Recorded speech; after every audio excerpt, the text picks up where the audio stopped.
I'm Gels. You just have to say that you're fine when you're not really fine, but you just can't get into it because they would never. Modifying your car is one of the best things about getting a car as a car enthusiast, and you're gonna wanna make sure that you do it the right way the first time. Otherwise, you're gonna be spending a lot of money on multiple different parts trying to figure it out. So, one of the most important things that you wanna get right is your wheels, tires, and suspension.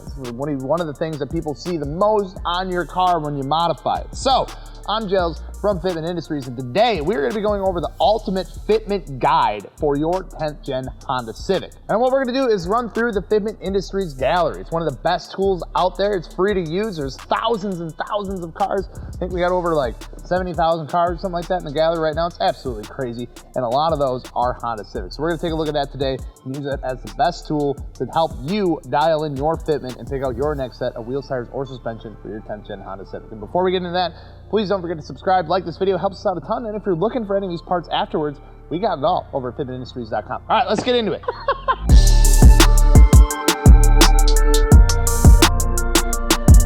And don't mind my voice. I was at a Packer game, and it was getting really close. It went into overtime. I was yelling like crazy, and my voice just hasn't healed yet. Anyway, we're gonna go over what we like to consider a daily driver setup first. We're gonna break this up into 3 different categories. We got the daily driver, we got the flush setup, and then we got more of like the aggressive setup, like your fender to lip and things like that.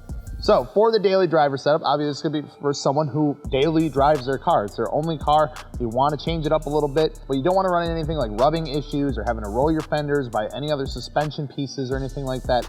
You just want a nice set of aftermarket wheels and tires. So usually for suspension, we see these sitting on some sort of lowering springs, whether that be Eibach or whatever, and we're gonna see wheel sizes right around 18 inches in diameter and a width from 8.5 to 9.5 inches. Now your offset's gonna be one of the most important factors here. We're gonna be looking at anything from plus 38 to a plus 35 offset.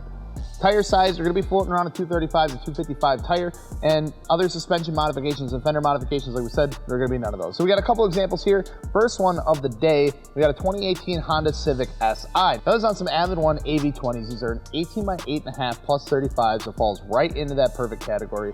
DF Goodrich all-season tires, 245/45 on some Monzo lowering springs. So taking a look at this, you get a nice drop in ride height on these cars with just a set of lowering springs. Honestly, it does drop them quite a bit.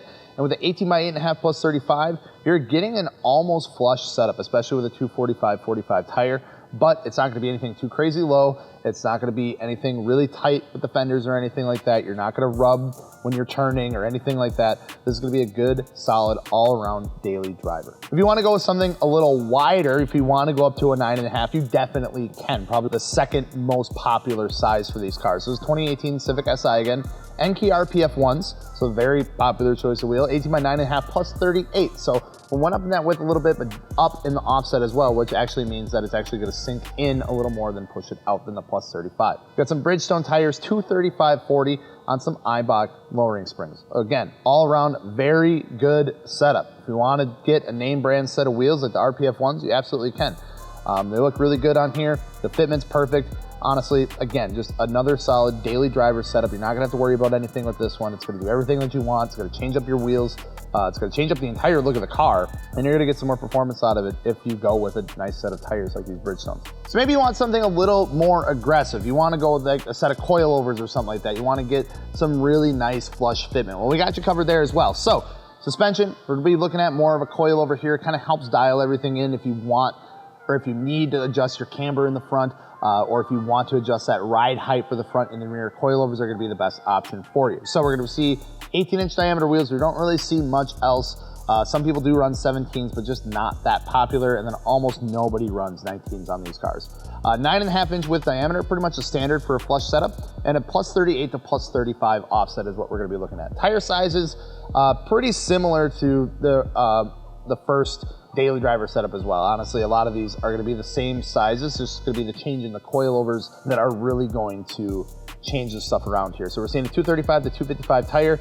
Other suspension modifications, you're not gonna need any control arms or anything like that to help dial in stuff here, but you are gonna probably want to look at rolling your fenders depending on how low you go. And one of the issues with these 10th gen Civics is that pesky little fender liner tab that you're gonna have to like kind of bend out of the way or just cut out or something like that. And it's gonna give you some rubbing issues if you decide to go kind of low and go with a more aggressive offset or width or anything like that. Those little pesky fender tabs, you just wanna get those out of the way. So that's really the only thing you gotta worry about, which isn't that bad. So we got a couple examples here as well. Here we got a 2018 Civic Si on some Volt T37s. This is a pretty baller setup, all right?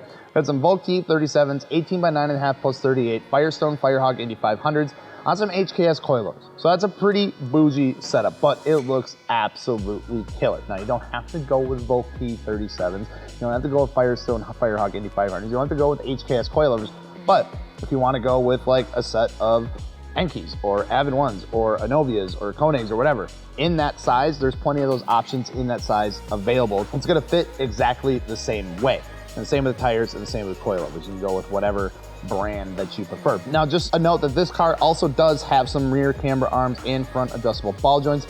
I'm not gonna say that they're absolutely needed for this setup, but it could be something that you wanna look at. It could be one of those things where it's like, oh, they needed replacement, so I just went with the aftermarket ones anyway, because that's the fun thing to do. The second example we have here, I would say is more of a budget-friendly build compared to the last one. It's a 2017 Honda Civic EXT. We're on some Inovia Elders, 18 by 9.5 plus 35s, getting a little more aggressive with the offset.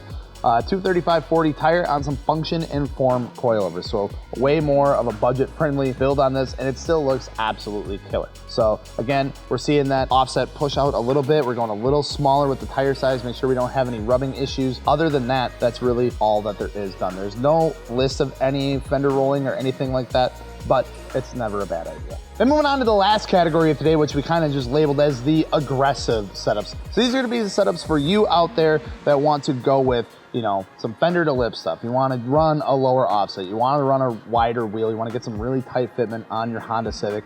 Here's what we got. So you're gonna be either running coilovers or air suspension, whatever the choice is up to you. We got a couple examples of both here. 18-inch diameter, of course, sticking with that, and we're gonna see a 9.5-inch width and even up to a 10.5-inch width, especially for the rear. So when we get with these really aggressive fitments and things like that, we wanna dial them in a little more. We actually do tend to see people start to run a staggered setup, even on a front wheel drive car, because those rears are just a little bit thicker and you can fit a little more back there, and sometimes it's just easier to run a wider wheel. So 9.5 to 10.5-inch width. We see a plus 22 offset and lower, down to even some like times plus 15 or plus 10. Tire size, we're seeing a 235 down to a 215. We're definitely gonna have some stretched tires on here. And then this is where we see some interesting things. So if you're going the air suspension route, a very common thing that we see is a bag conversion for the BC Racing coilovers. You can get those from AirTech. Otherwise, you know, Airlift Performance, things like that. But we do see that conversion is pretty common, and we'll get into one of those here. Your control arms, things like that, never a bad idea to look into either. If you need to help dial in some more camber, if you want to fit something a little wider, more aggressive, never a bad idea to get those in there as well. So first off the bat, we got a 2019 Honda Civic Si, Kansei KMPs, 18 by 9.5 plus 22. So we got a 215/35 tire on some BC Racing coilovers. I would say if you're looking to go with like an aggressive fitment, you want to go pretty low with your Civic, this is the route to go. 18.5 plus 22 with a 215/35 tire on some coilovers or air suspension, whatever you want to do. That's going to be like your bread and butter. That's like a great starting point, just like this car has. So you're going to want to make sure that you roll those fenders. You want to make sure you get those fender liner tabs out of the way. And yeah, that's really all there is to it. I mean, it looks really good. It works well. It's a great starting point, like I said. And like I said, we're gonna show an option with some air suspension as well. So we have here 2019 Honda Civic Si, Work-A-Motion CR Kiwamis. Now these are an 18 by 9.5 plus 12 in the front. So we are running a staggered setup here. And in the rear, we have an 18 by 10.5 plus 15. We got some 215/40 tires and 225/40 tires, giving us a nice stretch. And then we got that AirTech air suspension, like I said, is a conversion from the BC struts to some air suspension. And it looks like it works really well for a lot of people. I'm not seeing anything else listed for the suspension itself, but I would imagine control arms, again, things like that to help kind of dial everything. And it's not looking like an excessive amount of camber, even for a pretty aggressive wheel setup on here. And as you can see, that is a almost perfect fender to lip setup when aired out. So if this is a route that you want to go, here you go. If you can fit a pretty aggressive wheel and tire on this car, you're just gonna have to do some additional things, but that's the game you play way when it comes to fitment. Now, of course, if you didn't see anything that you like specifically, or if you want to see a certain wheel, or if you want to see a certain size that, you know, oh, I really like these wheels, but they only come in this size and wonder if they fit, head on over to our gallery over at fitmentindustries.com. It's a free tool to use. It's a fantastic tool to see what everything looks like on your car, and it's a great way to just make sure that you are going to be happy with what you're purchasing, so you don't get your wheels and tires to your door, you go throw them on and they don't fit, because that is like the worst feeling in the world, and there's a lot of money to spend, and you want to make sure that it fits. All right, so go use the gallery, free tool. There's no excuse. I'm watching you, all right? Thank you guys so much for watching. Don't forget, if you're looking for wheels, tires, suspension, or even performance parts for your 10th gen Honda Civic, head on over to fitmentindustries.com. I'm Gels. Let us know down in the comments what you'd like to see us cover next. We'll see you later. Bye.